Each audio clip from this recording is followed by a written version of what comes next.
In all my life, I never dreamed things would take such a turn for the worse. Everything I used to believe in is gone. What even is real anymore? How is no one hearing it? Gather round and lean in, and I'll tell you everything. It began just a couple of weeks ago in my quiet, cozy, peaceful suburb, Valienda Heights. My neighborhood is very affluent, filled with cool, friendly people. I'm single, some have spouses, but for the most part, there aren't many families with children. I suppose most everyone is far too busy with their careers for families. That's how I was.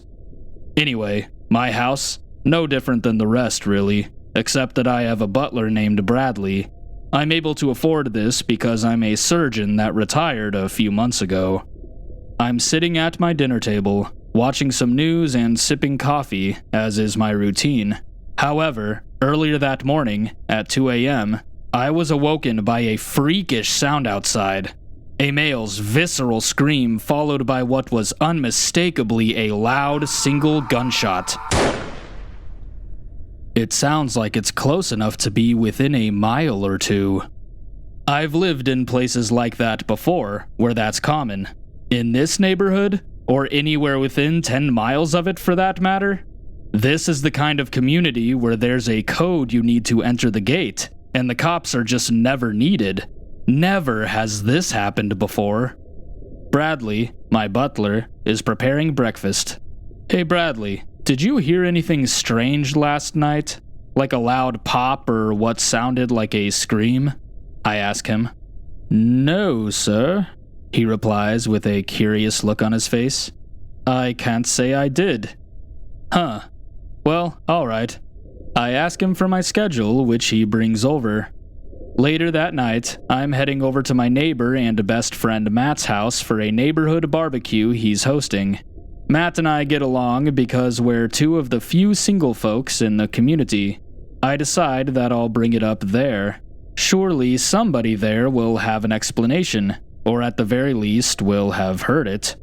That evening, I'm sitting next to Matt in a lawn chair while we both have a beer, and I casually bring it up and ask if he'd heard anything. No, I was fast asleep. That's very concerning though, he says, eyes wide. I don't want that coming here.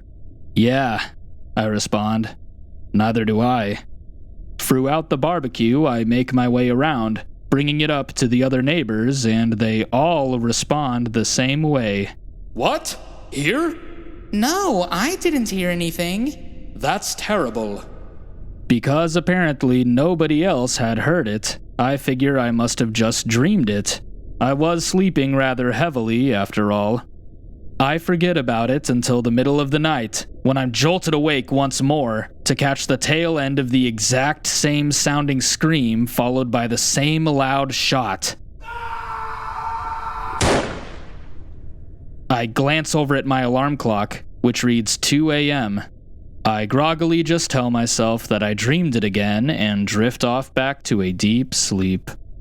The night after that, it happens a third time, except that time I don't blow it off, because I'm already awake. I woke up at midnight so that I could be up when the clock strikes 2, to confirm to myself that I, without a doubt, was simply having a recurring dream. And sure enough, at 2 a.m. on the dot, the scream is belted out and a loud pop follows it. I peek outside through my window blinds to see all the houses dark, with the only light coming from the street lamps. Nothing appears to be out of the usual. There also isn't a ranch or farm within 20 miles of this area, so it isn't a farmer taking a late-night pot shot nearby. So who the hell is screaming? And who's firing that gun? Why is this happening? I grab my phone off the nightstand and, for the first time ever, dial the local sheriff's office. The dispatcher answers the phone, and I tell them what I heard, where I am, and answer their other questions. They tell me that they'll send a deputy out to check the area and investigate. I thank them and hang up the phone. I don't hear back from them for the rest of the night. The next morning, I walk outside onto my back porch and sit down with my coffee. It's almost 7 a.m. and most of the neighborhood doesn't seem to be awake yet. I simply can't get it out of my mind. Why is someone shooting that gun? What are they shooting at? Is someone hurt? What kind of coincidence is it that it occurs at the very exact same moment 3 nights in a row? I decide to call the sheriff's office back to see if I can get some details on what they found. I'm transferred over to the same sheriff's deputy that was on the case, who proceeds to tell me that the area was checked, but that they didn't find anything suspicious or out of place. They also couldn't find anyone in town that was out and about at that time to interview regarding the incident. Needless to say, I am dissatisfied with this. I go on to explain that it's happened at the exact same time for 3 nights in a row, down to the minute. The deputy says that he'll make his other officers aware of this and that they'll keep their eyes peeled and their ears open. I sit for a while longer, contemplating whether or not they'll actually find anything. After I finish my coffee, I decide to get into my car and drive around a little bit, hoping to maybe find something worth noting that could help explain what I keep hearing at night. Ever so slowly, I traverse through every street in our small little town, my head on a swivel, checking every nook and cranny I pass. Then I drive out as far as 5 miles past the gate to check outside the neighborhood. Despite my efforts, nothing noteworthy is found. Feeling defeated, I come back to the house and park the car before entering through the main entrance. I walk into the living room area to see Bradley sweeping the kitchen floor. He greets me before telling me that the mail came in, pointing at the coffee table. I thank him before sitting down on the couch, grabbing the top letter, and opening it. I put on my reading glasses. It's from the lawyer of one of my previous patients. Skimming over the fine details, I read that the patient had some complications with his open heart surgery that I performed, and now the lawyer is alleging that it had led to him suffering from a stroke. This happens sometimes when you're in my line of work. Well, what was my line of work now that I'm retired. Thankfully, I have a routine that takes care of this flawlessly, every single time. I take the mail up to my second-floor home office. Then I fax the letter from the lawyer over to my own lawyer, who analyzes it and takes care of it on my behalf. This time, like every other, I do just that. Once that's done, I decide to walk back downstairs. I find Bradley scrubbing some pans in the kitchen sink. I ask him, "Hey man, come join me for a drink?" He smiles and accepts the invitation. We walk over to the living room and Bradley pulls out my whiskey bottle before pouring us each a glass of neat rye whiskey. We each sink into a chair and sigh, relaxed. "Alright, so I've got a question," I tell him. "Around 2 a.m. for these past 3 nights, have you heard anything weird like a scream or a gunshot? Like at all?" Bradley shakes his head. "No sir, I have not." "Man, really?" I ask. "Are you sure?" "Yes, sir. Very. I would have remembered that clear as day." "You and everyone else apparently have different ears than mine," I say, taking a gulp of my whiskey. "I feel like I'm going crazy," I continue on. "I don't know what the hell it is, but I've heard it the last couple nights." Bradley steps in. "Sir, maybe it's worth speaking with a psychologist about it." This catches my attention. Though my first instinct is to brush this off, I lean in, attentive. "I'm told that our dreams often reflect anomalies in our subconscious. A psychologist might help sort it all out," he says as he pulls a gulp from his glass. He might be right, I think to myself, uneasy at the thought. But am I really only imagining this? 3 nights in a row at the exact same time, and it's all in my head? This is when the idea comes to me, to put to bed whether or not the sounds are imagined or real. I'll record myself with my phone while I sleep. Given its volume, the noise will certainly be captured on the recording if it takes place in reality. I set my phone to begin recording at 1:55 a.m. and end at 2:05 a.m. that night, to give it a little bit of room to capture in case the time of the noise changes for whatever reason, and put it into the back of my mind. Some time passes and I'm sitting at my desk in my home office when all of a sudden my phone rings. It's my lawyer, Derek. I answer it. "Hey Derek, what's going on?" "Oh, not much, Steve. I just thought I'd let you know that I received your fax and I did some digging myself. That patient mentioned in the letter, Justin, was actually found dead in his home yesterday evening. That letter must have either been sent before his death or by his estate lawyers afterwards. But pay attention because this part is important. The early reports are that he had actually ended his own life some days before he was found. So on the plus side, given his cause of death, this means..." At that point, his voice becomes increasingly buried underneath the millions of thoughts running through my mind. I remember the surgery I performed on Justin, as it was one of my final ones before retiring. I'm brought back to that operating room, standing over him, with the most intense headache. "But this will likely only be a "Hey, civil listen, case." Derek," I say, cutting him off. "Thanks for calling and letting me know. I gotta go. We'll talk more later, okay?" And with that, I hang up the phone. That evening, I'm all set. My phone is plugged in, charging on my nightstand, ready to begin recording once the clock hits 1:55. I try to sleep, but there's just too much going on in my head, so I eventually climb out of bed, brew some coffee, turn on my bedroom's TV, and wait. As has been the case with all 3 prior nights, at 2 a.m. on the dot, the blood-curdling scream and gunshot echoes outside once again. I grab the phone and stop the recording before hovering my thumb over the playback button.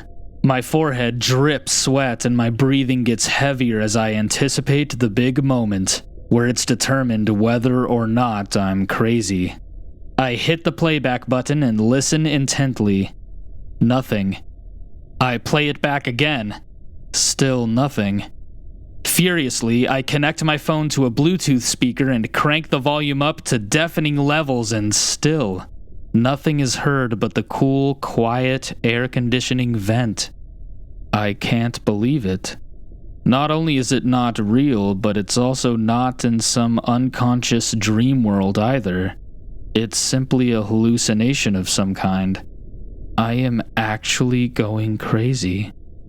This is when I decide to see a psychologist as soon as possible.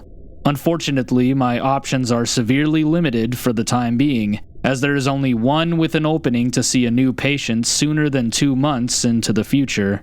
I book the session with him, which is luckily the next day.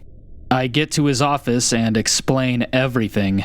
The sounds, the fact that no one else hears them, the fact that my phone didn't record them, but they sound so real. The doctor tells me that it sounds as though I'm harboring some unsettling memory that I've tried to bury in the past, and that the scream and gunshot could mean anything, from trauma to agony. That is all he is able to get out before a timer goes off. He hits the timer's reset button and says that is all the time we have for the session. Incredulous, I ask him what I can do going forward. He simply says that I need to try to get some sleep and offered me the closest slot he has for our next session, which is 2 weeks away. Very reluctantly, I book that session. The next 2 nights, and as a result of them, 3 days, are hellish to say the least.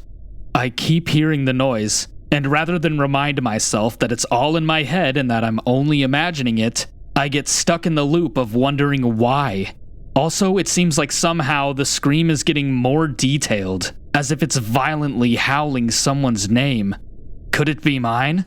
This combination of things has kept me up, preventing me from sleeping.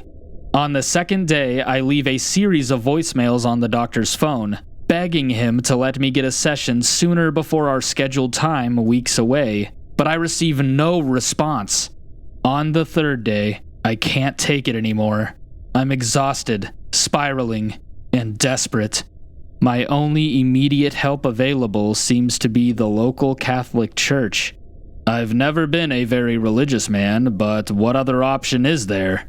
I can't stand hospitals and I refuse to be committed to a psych ward. My neighborhood doesn't have a church, so I drive over to another local town's. I get out of my car, walk up the large staircase until I'm standing in front of the giant wooden doors. I walk inside. The church's sanctuary is completely empty, yet well lit by numerous candles. I walk up to the front pew and kneel down. Before me stands a giant cross bearing a statue of Jesus, staring down at me. As soon as my knees hit that pew, I can't help but unleash streams of tears pent up by the frustration, loneliness, and desperation I've been feeling. My hands clutched together, I let everything out, praying to a God I didn't even necessarily believe in, sobbing and begging that I'm not actually insane for being the only one hearing this dreadful recurring sound. At some point during all of this, I hear the main entrance door open again, allowing light to pour inside. I quickly stop talking and wipe my face before turning around and standing up onto my feet. There's a man wearing all black. It's a priest. "Oh, my apologies. I didn't mean to interrupt," the priest says. No, you didn't," I say. "I'm just in here and I couldn't get help from the psychologist and—" I begin blubbering off again. The priest reaches forward and lightly pats my shoulder. "It's quite all right, son. Our Lord is here for us," he says, smiling kindly. "He calls for us to listen without judgment the plights of our fellows. Please, tell me what's troubling you." At this point, I've regained my composure and let out a breath. "It's hard for me to even know where to begin," I say. "I've been hearing this noise every single night at the exact same time. A man screaming and then a gunshot. And then I find out no one else has heard it. I even record it on my phone and the phone doesn't pick it up." The priest nods understandingly. "Is that all, my friend? It seems like there may be more to the burden that you're bearing," he says softly. A single tear begins trickling down my cheek as I explain the call I had with Derek earlier before. So then he mentioned the name Justin of a previous patient of mine. I remember it clearly because he was needing open heart surgery done. I performed the surgery on him but didn't do everything to every last necessary detail like I should have. This is the point where I need to breathe heavier and slower to stop myself from losing it. I didn't do it right because I wanted to get out of there. I had a massive headache because I was hungover, so I sped up the surgery. I'm looking down at my feet at this point. Anyway, the operation seemed to have gone fine until it was later discovered that the issue remained unresolved because I didn't do my due diligence in the operating room. At that point, Justin must have lost all hope and he was found after taking his own life recently. There's a noticeable moment of silence before I look up at the priest who is still standing before me. This time, however, he looks almost a little uncomfortable. He clears his throat before saying, "Follow me, please, this way." I oblige and follow the priest through a small hallway out of the sanctuary down to a room with numerous rowed shelves of books. "Take a seat, please," he says, pointing to a small table in the corner of the room. I walk over and obey as he briefly disappears behind one of the shelves.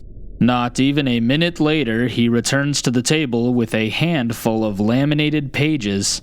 They look like some sort of articles. He hands me one of them.